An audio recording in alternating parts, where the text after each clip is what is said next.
ज्यांच्यावर किडनॅपिंगची केस आहे त्यांनी तर हे बोलूच नाही। मंत्री असताना स्वतःच्या बंगल्यावरून लोकांना किडनॅप केला, मारहाण केली। अध्यक्ष महोदय,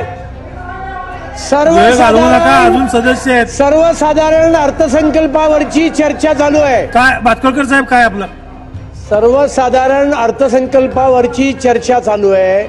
या चर्चेमध्ये अनेक विषय आपल्याला घेता येतात, पण खोटे आरोप आणि जातीयवादी बोलणं हे अलाउड नाही।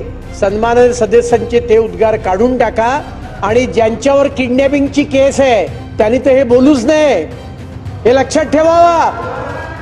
कळलं की नाही?